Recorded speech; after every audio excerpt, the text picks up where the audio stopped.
Bonjour tout le monde, j'espère que vous allez bien. Bienvenue dans cette vidéo dans laquelle on va voir une pathologie non tumorale de l'ovaire qui est le lutéum de grossesse. Il s'agit d'une hyperplasie aux dépens des cellules paralutéales qu'on trouve au niveau du corps jeune.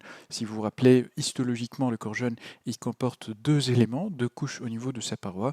Une partie qui est interne, qui correspond à la couche des cellules lutéales qui proviennent de la granulosa, et puis on a une couche qui est externe, qui correspond à la couche paralutéale, qui correspond à des cellules lutéinisées appartenant à la couche de la thèque interne.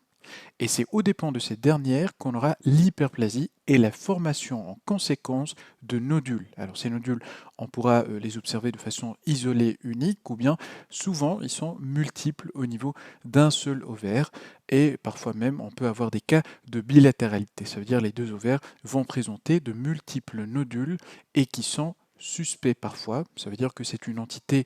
Quoique elle est hyperplasique, elle est bénigne et elle va régresser spontanément, on peut avoir un aspect qui va simuler un néoplasme ovarien, ce qui fait toute l'importance de la connaissance de cette entité.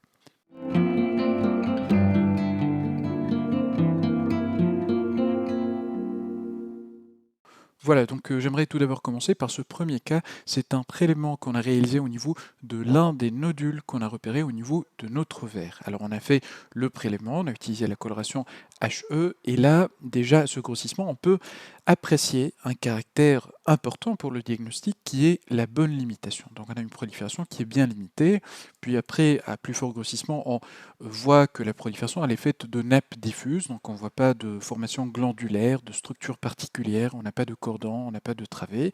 Mais lorsqu'on va passer à un plus fort grossissement maintenant, on aura à voir des formations, ce qui paraît des lumières, mais qui sont remplies par un matériel éosinophile.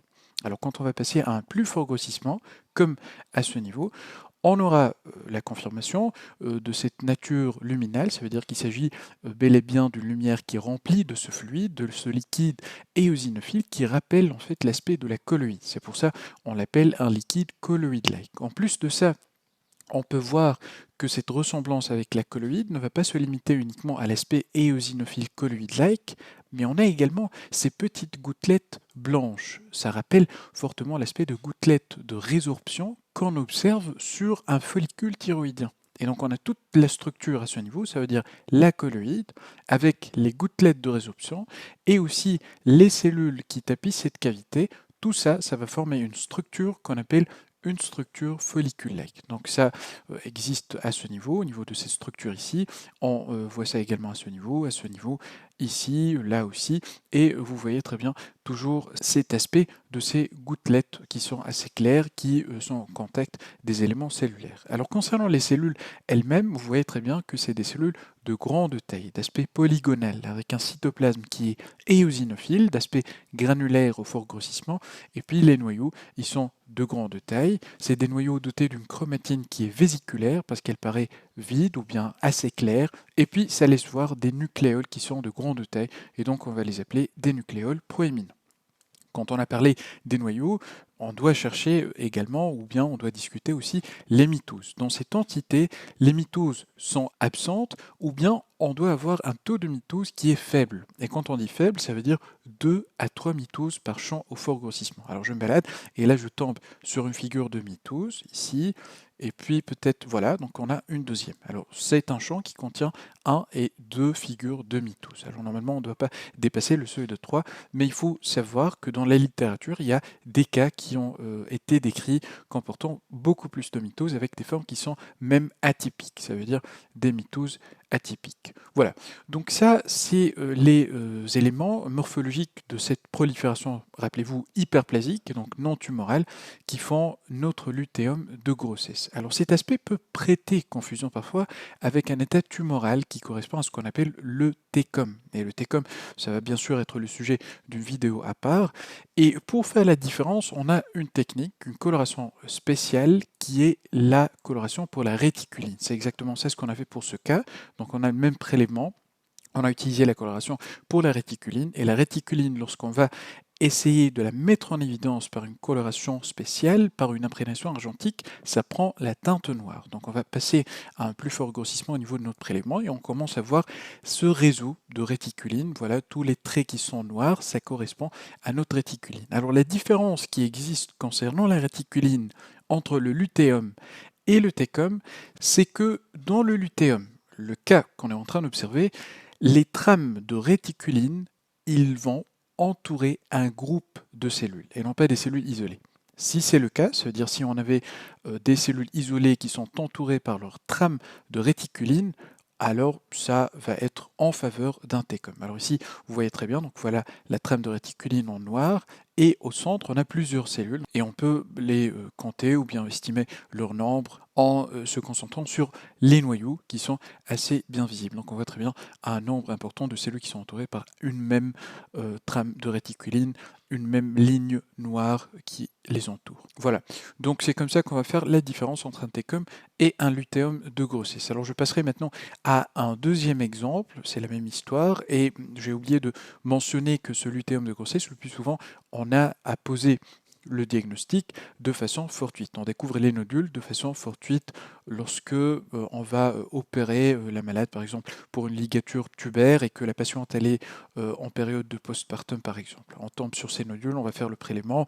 Du premier coup, on va penser à un truc qui est malin, ça veut dire en péropératoire, et on doit faire le prélèvement pour s'assurer de ceci. Donc ça, c'est la même histoire pour ce deuxième cas. On voit les mêmes caractéristiques.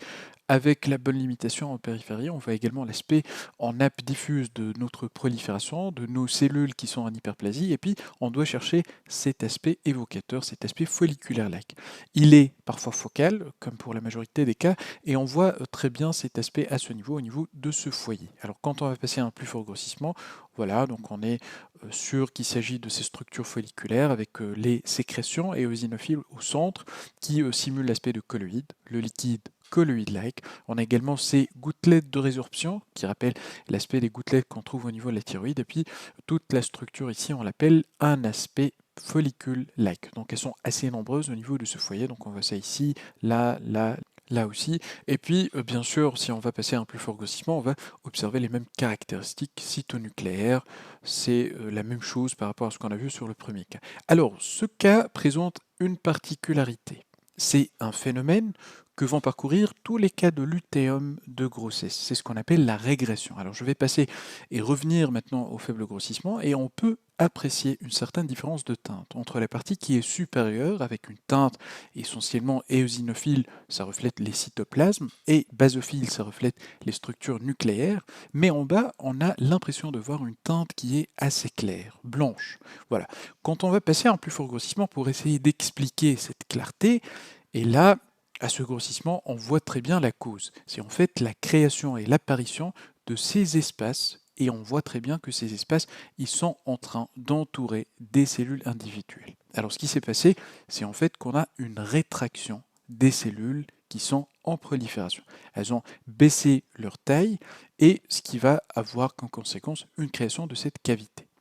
Parce qu'auparavant, cette cellule, elle était plus volumineuse par rapport à ça, et donc ça occupait tout l'espace qu'on voit à ce niveau. Maintenant, puisqu'elle est rétractée, on a ce cytoplasme qui a baissé son volume, donc on a un plus petit volume, et le volume en périphérie qui était occupé auparavant par l'ancienne cellule, c'est devenu vide, tout simplement.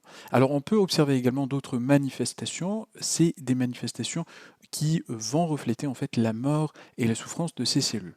Alors notamment l'aspect éosinophile qui est foncé, beaucoup plus foncé que l'aspect sur les autres foyers, et on a également des modifications sur les noyaux. Regardez par exemple cette cellule assez rétractée, de petite taille, avec un noyau qui est en pycnose, un noyau qui est dense, hyperchromatique, avec une petite taille. Et tout autour, on a l'espace qui est clair. Alors ce qui va survenir, ce qui va paraître par la suite, ça va être une infiltration par les lymphocytes, puis on aura un remplacement de toutes les cellules qui sont en prolifération par un tissu fibreux.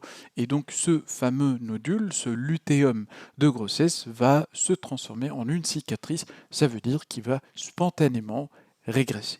Voilà, donc ça c'est l'évolution naturelle de tout cas de lutéum de grossesse. Alors pour ce cas, on a utilisé une étude immunohistochimique, un anticorps. C'est un anticorps anti-inhibine qui se trouve exprimé dans cette entité et le résultat, vous le voyez déjà, à ce faible grossissement, il est fortement positif. Alors l'inhibine, c'est en fait une hormone qui va être synthétisée par ces cellules et puis sécrétée dans le sang, et ce qui va bien sûr expliquer le type et la nature du marquage, puisque c'est synthétisé au niveau cytoplasmique, donc le marquage va être cytoplasmique. On va vérifier ça tout de suite et on confirme ça maintenant en visualisant l'aspect brun positif au niveau des cytoplasmes alors que les noyaux restent de teinte bleutée. Ça veut dire qu'ils sont uniquement colorés par la contre-coloration qui est l'hématoxyline.